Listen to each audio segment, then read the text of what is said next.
Hey everybody, it's Jason Blaha here, and once again it is time for a bench press day, so let's get right into it. It'll be a little boofier than normal. I had a cheat day on Saturday, my first one in a while. I felt like, look, I've been really strict on my diet. Let me have a cheat day, and honestly, I didn't really enjoy it that much, and it's just made me tired and lethargic. And I noticed that even this morning. All it did was make me sleepy. So, I don't know that I really benefited from it. It's not like I came in feeling stronger either. And I think that kind of shows that eating fat, because I ate a bunch of fat that day. Normally I eat really, really, really low fat right now. Honestly, just didn't do that much for me. All it did is make me tired. And I'm a little puffier, a little more bloated today. Belly's bloated a little. About all I got out of it. But I did have time to sit through and think through the training a little bit. Here's the thing that I'm finding.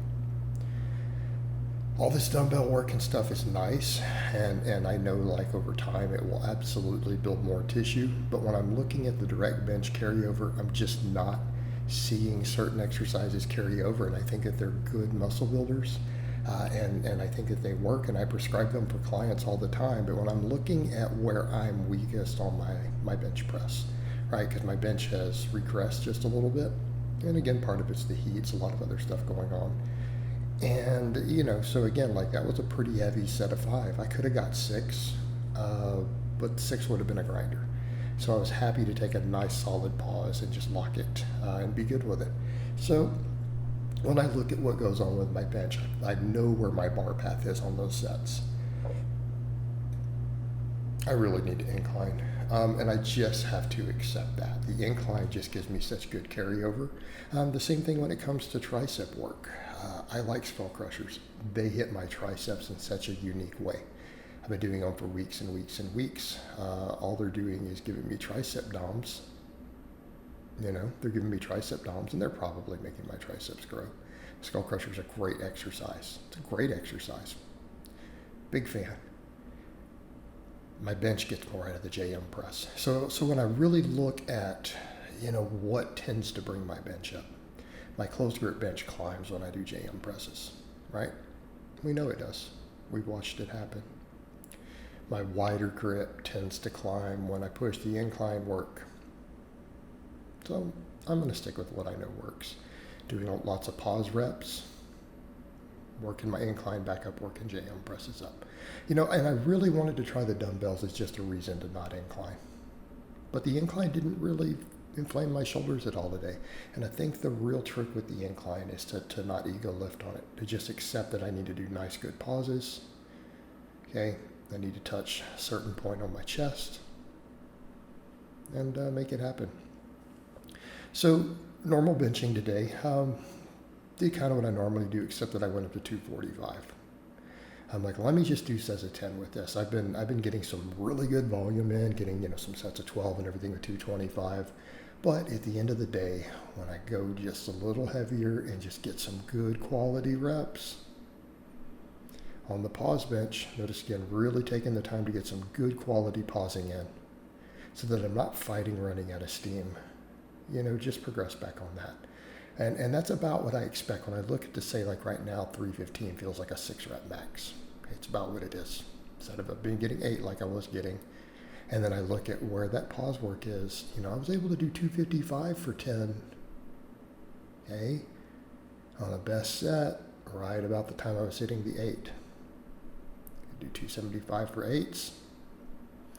Okay. All right, that 245 for 10, that puts me back in a spot where I know I can build back off of. Okay, same thing with the incline work. I can't do rep work on the incline. Like if I dropped 50 pounds off this, I'm only going to get 6 or 7 reps. I'm only going to get 6 or 7 reps. Okay, so what do I need to do on incline? I need to just be real strict, try to get the pauses. Hey, notice where I have to touch way up on the upper chest for it to not hurt. Keep that butt down. Make it strict. Make it strict. And build it back up. I got 5 on the first set because, again, I almost feel like I need a warm-up set on incline. My second set is always my best. I did the 185. I managed to get 6 on the next set. All right, felt that deep stretch in the upper chest. I feel a ton of delt. Feel the upper chest. And the upper chest stretch is intense, but I still feel the whole chest. But really, that's where it's most intense. And there's so many people out there. I've seen certain evidence-based people point out, well, the incline actually doesn't seem to do anything better than just focus more on the upper chest, and it's not much more than flat bench. And you know what? I feel that, but I also get a lot of carryover out of my bench. And at the end of the day, having more upper chest and more shoulder, especially as I get leaner, is not going to hurt my income. And it carries over to my bench. And here's the thing to remember at the end of the day.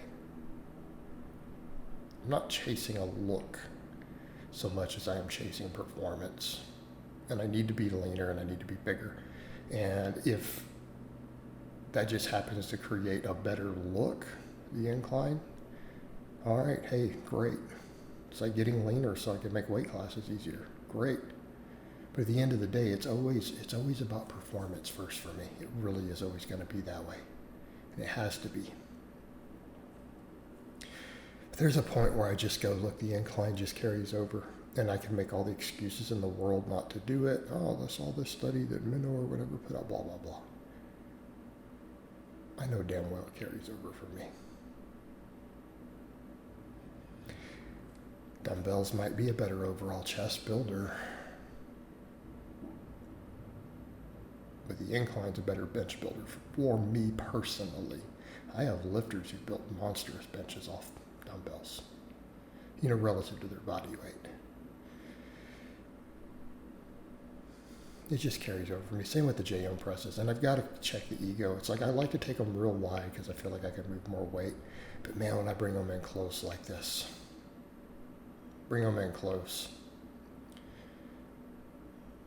feel the tricep. I really feel that tricep. Okay? It's going to help me push through those work sets on the bench when it gets hard at the lockout, that JM press. Because I'm not really sticking off at the bottom anymore. Like I'm not weak right off the chest. It's not where I stick. I stick in the middle. Some cases it's lockout, especially when I close grip. Also, what did I say last time? Power curls. I feel power curls in my biceps. I feel them big time.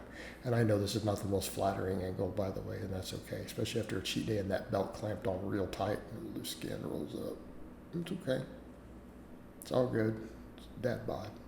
I think it's definitely more of a dad bod today than that. But I'm going to leave it in. I'm going to leave the clips in, so what? You got to be real. That's the other thing. So many of these influencers, they're only going to be shirtless when they're peaked. They're training shirtless for weeks and weeks on end. Train shirtless right after a cheat day like I'm doing. Just keeping it real, guys. No shame in my game. Right? Keep it real. Who cares?